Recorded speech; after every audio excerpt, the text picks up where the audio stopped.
Ik heb nog zo'n ouderwetse televisie met een hele bolle rug. Zo groot? Nee, ja. Nee, echt niet. Ik weet echt niet hoe groot hij is. Wel flink, hij is wel flink. Je kan wel leuk op kijken. Over het algemeen staat hij altijd aan wat ik ook doe. Wij denken op dit moment bij de kijkcijfers nog steeds dat iedereen een hele avond zit te kijken naar televisie. We weten al dat dat lang niet meer zo is. Dat er een second screen is, een third screen is, een fourth screen is. Je hebt gewoon een sportkanaal, je hebt een 24 uur journaalkanaal. Je hebt voor alles wel een kanaal, je hebt zelfs een Rabobank-kanaal. Internet is heel belangrijk voor de jeugd van tegenwoordig. En nu klink ik echt als een oude oma.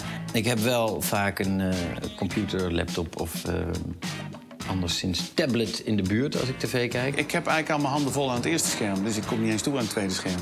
Ik bepaal wat ik kijk, vooral door mijn iPad te kijken naar de tv-gids-apps. Kijk, ik denk dat je niet moet vergeten dat heel veel mensen denken dat social media en alle andere toetreders op de televisiemarkt een bedreiging zijn geworden voor televisie. En ik heb de stellige overtuiging dat het een aanjager is. TV, internet, het wordt allemaal één op een gegeven moment. Het wordt gewoon één grote cocktail.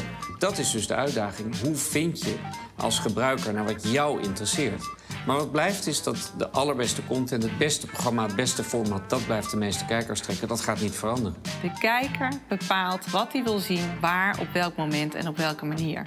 En dan is content echt king.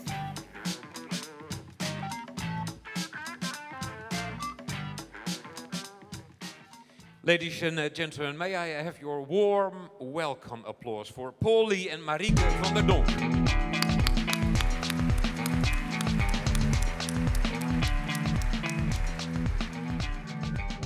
Fine that you're here. Let me start off with a question before you come up with your presentation. Paul, we had elections in Holland yesterday. Don't know if you noticed. Yes, some of the commentary seemed to be about the elections. Yeah, okay. Some of them seemed to be about the election. Let's say Rutte decides to take a day off. Let's say he does that tomorrow. And you'd be in charge. Let's say he'd say to you, Paul, take over for 24 hours. And you could take a dream measure on this field, in this field. You could make a decision that would change the television world in Holland. What would be your dream measure? I mean, I think around dream measures for media in general is having asymmetric regulation. So the same regulation which applies to anything which delivers content. So if I look in the UK, which may be the case in the Netherlands, television and radio is very regulated, but any content which goes over the internet is not regulated. So we have this thing called the watershed. So for example, you cannot have abusive language or sexual content before, and this is the UK, 9 p.m. But on the internet, anything goes. Okay. Marieke, what would you do? Well, I'm a very firm believer that you have to pay for good content because it takes a lot of money to make good content. And we've seen over the last couple of years that many internet companies and ICSPs have stolen a lot of content. So what I would do if I was Rutte for one day, it's not politically correct, of course, but I would shut down the ISPs that allow piracy. Sorry? Yes. You would shut down the whole fucking shit? Only the websites. Only the websites? That allow to steal content. Okay. That's quite something, huh? And how would you change the fact that people are not willing to pay? I mean, we see that in newspapers. We've started off with these sites that were for free. Sure. And now they're in tears. Yeah, that was a mistake, of course, in the first place. But there are ways to deal with that. There are clever ways to take that money back from the audience. Okay. That is possible. But Thank you need to start in a different way about it. We're going to listen to your presentation. Okay. Thank you very much, Frank, for introducing us. It's a pleasure to introduce to you today the results of a study we undertook together with GfK and with Spot. And today it was published, so you are the first to hear the results. And we're going to take you through to our presentation. We have 5 hypotheses that we will address. First of all, the first 2 will be done by me, then Paul will do the third and the fourth one, and then I will conclude the presentation. So we did this survey in May and June of this year, and we interviewed about 2,000 people. And GfK did the online survey, and what we did, we wrote a report. I believe there is, for you when you leave, there is a report at the entrance you can take with you. So those 5 hypotheses, we formulated them. The first one is TV is no longer relevant. We heard already, we saw that in the film that was showed before. Many people are on social media. There's this enormous increase of all these media in the Netherlands, everywhere. And so TV would then not longer be relevant. Well, if you look at the facts, as this presentation is called, TV the facts, you will see that what happened actually is that consumers are consuming more media. So TV is not substituted by other media, but there's just an increase of other media. And you see the number of hours per week is predicted by 2020. It's nearly 90 hours a week that we spend on media. And then you see the categories on the right side of the screen. But still, television takes a substantial portion of that. So in fact, what we all do, we consume more media. The Dutch watch more TV than ever before, and they spend around 20% of the time they're awake on television. And you see that in this graph, because we asked also the different age categories, and on average we spend now 191 minutes per day on television. And you see that the age categories from 50 to 65 plus, there's a larger portion there. But still, overall, there has been an increase over the last couple of years. So we watch more television. So instead of saying television is no longer relevant, we think television is still quite relevant. We also asked in our questionnaire, can you live without television? Can you imagine your life without television?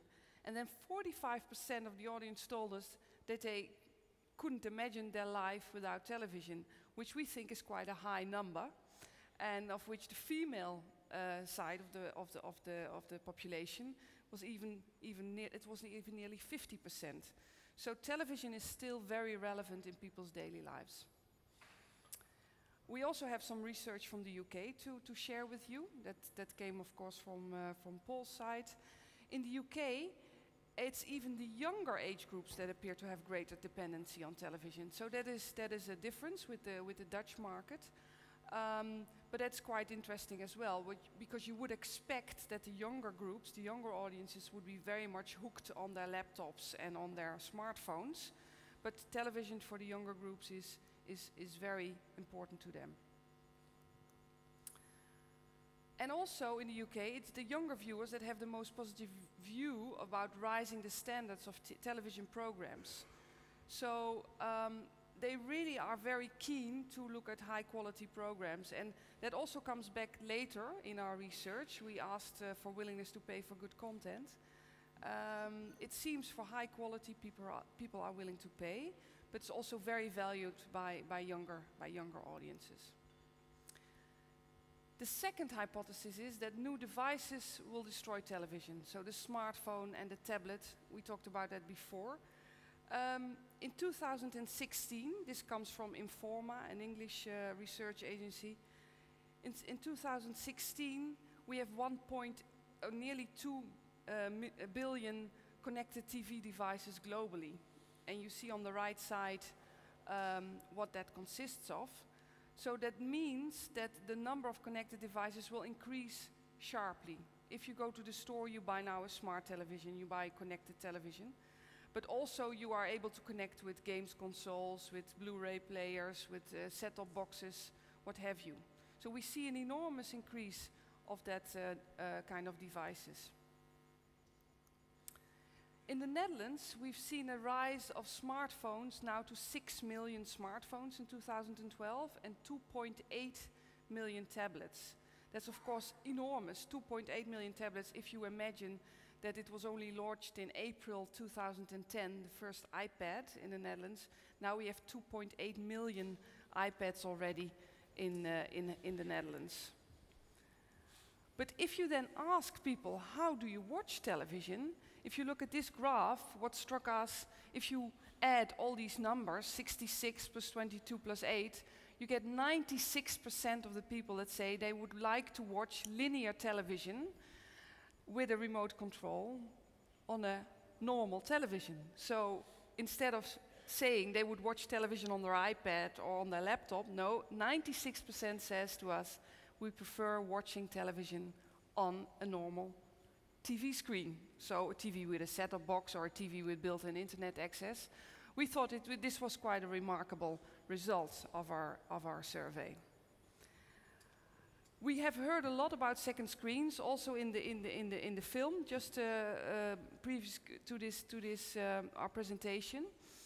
If you then ask them, what do you do if you have a second or a third screen on your lap while you're watching television? 17% says what we do is we browse the internet for general information. 9% says we communicate with others via the internet. Only 5% says we browse the internet for information about a program, and 3% says we communicate with others via the internet about a program. We think these numbers are quite low, and one of the reasons might be that it's still quite hard for the people who make who develop the formats to develop an integral format in which is allowed for second and third screens, because it seems to be still quite hard to engage the audience to go to another screen and to interact on the program with another screen. So these numbers are, we think, quite low, but probably over the next couple of months, year, we will see some changes in that. In the UK, on the contrary, many households are already multi-screening and not just second screening. This is what the laptop computer is there quite frequently used, and these are the other devices that are used in the UK. And in the UK, it's more about discussing the program with others than interacting with the program. So in each country, you see different habits coming from the use of more screens. Paul, I would like to go over to you. Thank you very much. So the next two topics we're going to look at are around social media and social networks, and then around advertising on television. Now, a quick question for you, and you don't have to get up or give me any answers right now, but when you think about time spent on Facebook, on Twitter, on other forms of social networks, so you have Hive, I've probably mispronounced that very badly, in the Netherlands. When you think about all of that, how much time do you think is spent on social networks compared to all the time spent on television in the Netherlands? Shall I ask one or two people, Paul, what they think the answer is? So could you repeat the question? Yeah, so I can repeat the question. So when you think about the Netherlands and how much time Dutch people spend watching television in a given month compared to how much time people spend on social networks in a given month. Okay. What's what the ratio likely would to be be? your answer? Well, if I look at myself, I think it will be 50-50. 50-50. What would you say? I would say more time spent on television. What would you say? No idea at all. What would you say? I think more on social media. Okay, so we have all four possibilities now. Right, okay. So, I mean, within my role, I have a great role within Deloitte in that I just go and meet people. And I do about 200 meetings a year talking about television and meet with lots of companies and management of those companies. And I ask that question time and time again. And the answers that I get are similar. So the most common answer is one-to-one. Now, let me do my reveal as to where it actually is. So in the Netherlands, as of last year, it was 31-to-1. 31-to-1.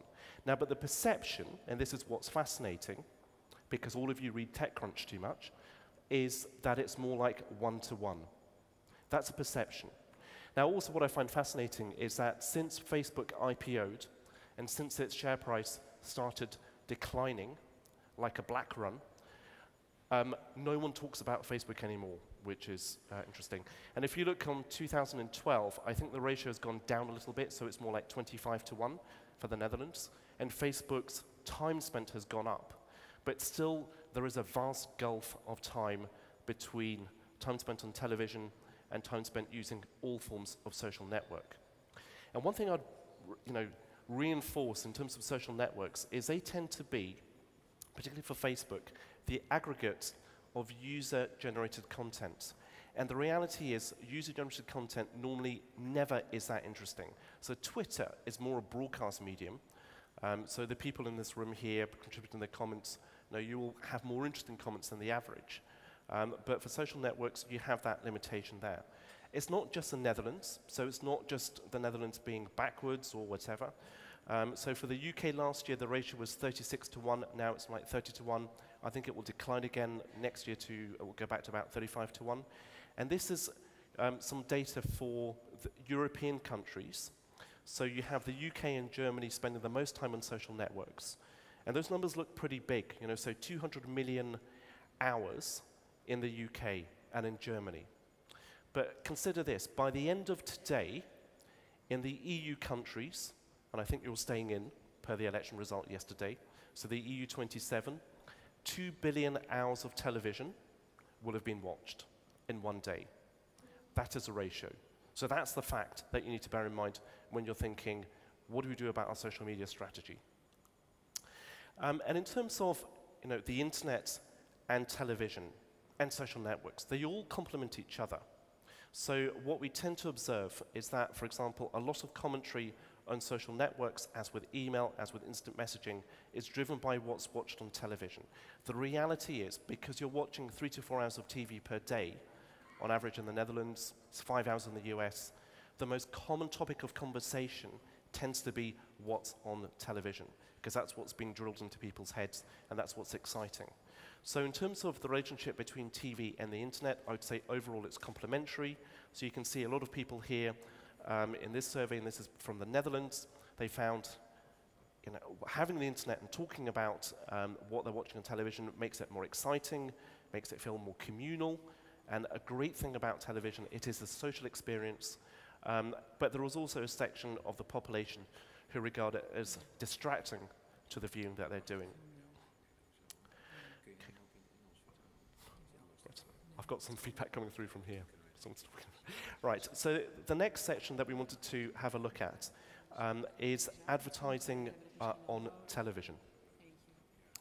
And a common perception is that advertising on television will decline. And if I ask you, so if you consider the UK or the US, those two markets, what do you think is a trend in terms of adverts watched or revenues generated? And again, I don't need to answer that, but just consider, what do you perceive the trend to be at the moment? Now, this is some data on the Netherlands, looking back quite a few years, so 32 years back to 1980. And what you can see is a massive shift in share in terms of all advertising revenues over the last 32 years in the Netherlands. Now, there's been a decline in traditional media, but the two traditional media which have really suffered are newspapers and magazines. But you look at television, and it grows and grows and grows. So the introduction of commercial television causes an inflection around the end of the 80s, but it keeps on growing, and it's forecast to continue growing. And in most countries, if you look at a world view, TV's share of advertising revenues, including online, stays constant. So it's not the case that because publishing is declining absolutely and in share terms, that television is following. So generally, it is maintaining its share. And when you look at the trajectory, we expect that it can continue. So one way of looking at what is the value of money for advertising is time spent. And when you look at time spent on television, it's very high, but it's lower in proportion to its share of advertising revenues. So based upon that perspective, what you could say is, well, it will keep on going up for the next few years. So there's still room to grow. So TV advertising, we would argue, based on the empirical evidence, is not dead. Although I'd expect, if I asked most of you here, you would not admit to watching many TV adverts, and you'd be common to most people around the world. Now, in terms of TV advertising and its impact relative to other forms, we've asked this question in multiple countries over the last 7 years. So we've asked, so if you think about different types of advertising, which one has the most impact? Television always comes out top. And what normally comes out top by age group is younger people like TV adverts more. That comes out across almost every survey that we've done over the last 7 years, except for the UK for this year, where it dipped in terms of appreciation. There is a section which is other, which looks very big.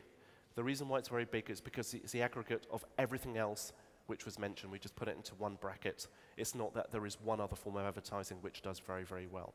But again, it's the younger age groups which do best. Now, looking at a multiple year view, this is some data from the UK survey we've done for the last 4 years. And again, the TV adverts come out on top in terms of impact.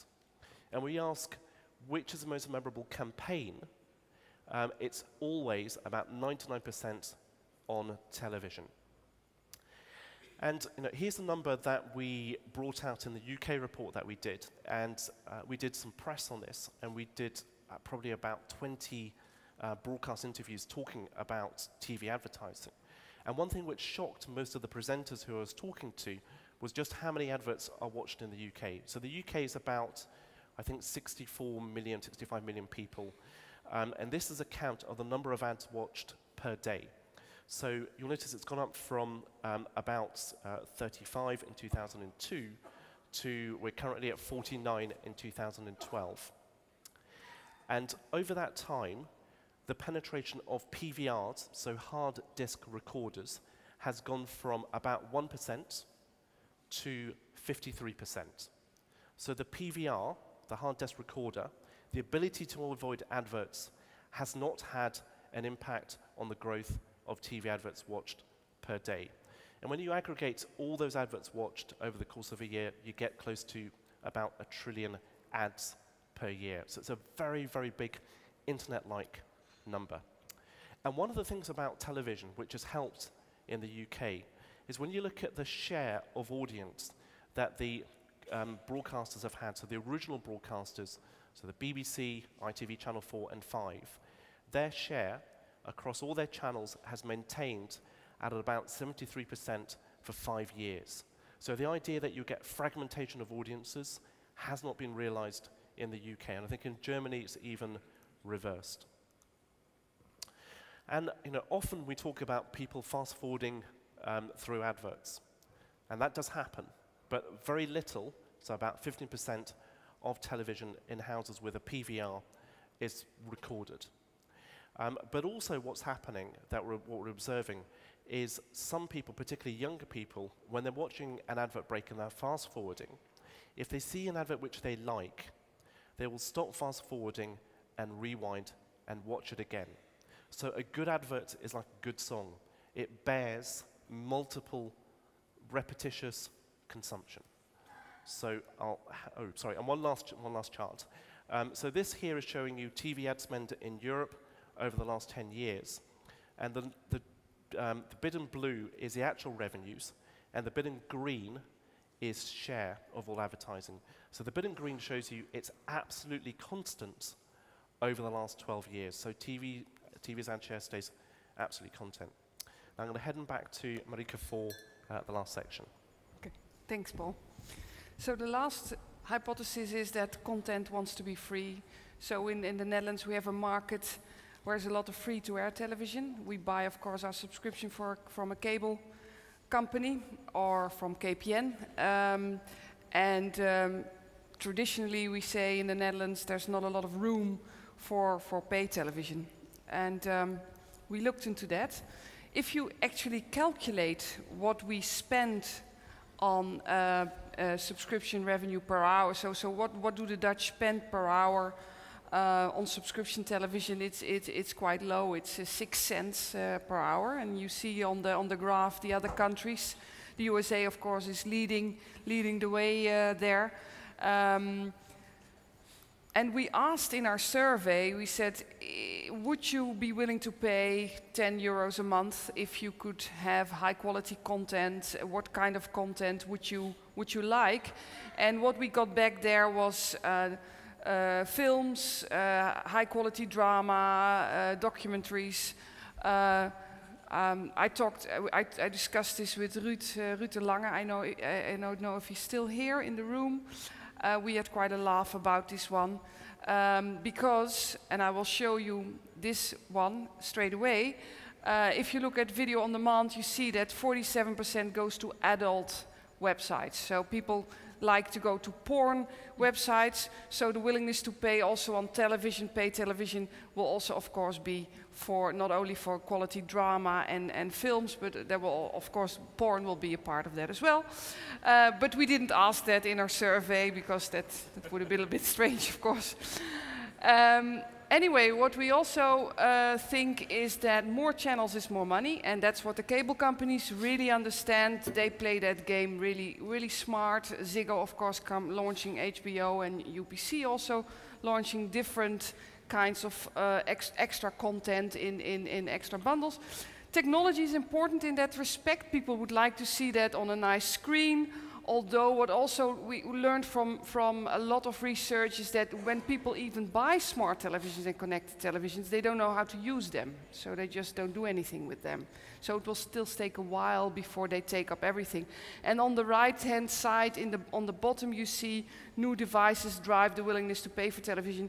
What you see there is a special interface. We know Liberty Global UPC launched last week on IBC, their Horizon box. And it means that you can sit in your living room, you have your interface, and you go straight to certain apps, and you click on those apps. You go to Videoland, you go to Netflix, you go to video on demand.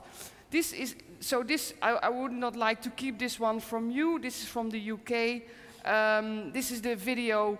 Actually, the behavior in the UK, online video volumes. Well, Google sites 31%, others 21%, and then a very small part is BBC, Sky, Channel 4, ITV. So you would expect that to be higher, but that's still quite small, that market share for video on demand. And the last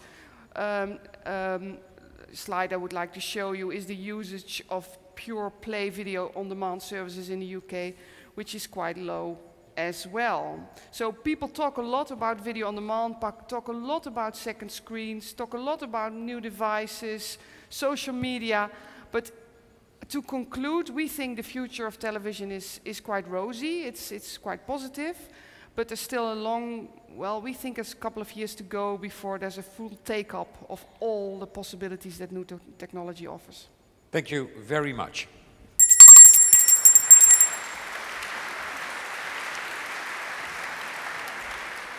We do have a tweet. We do.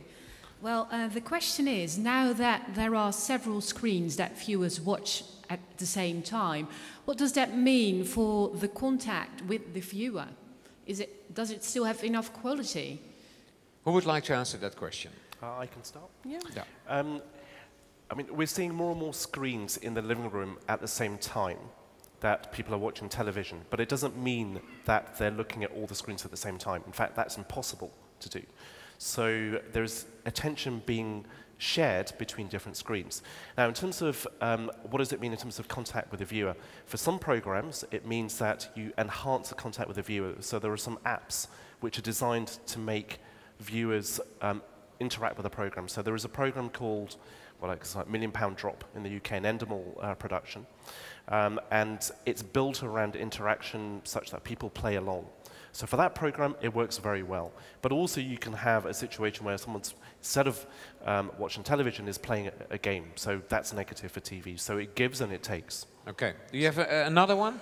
Yeah, it's also sort of the same as this one, but it's about commercials, television commercials. When people use social media during television commercials, what does that say about the quality of the commercial? Does it get better? or Marieke, worse? could you answer that question, Marieke? You mean the commercial on television? Yeah, on television. Well, I am a very strong believer in storytelling. I think if you tell a good story, you keep people with you. So if you have a very strong commercial with a great story, people will stick to that commercial. They won't leave you. If you have a crap commercial, the possibility is that people move away and start doing something else. Clear enough. Yeah. Thank you very much. All right. Thank you. Thank you.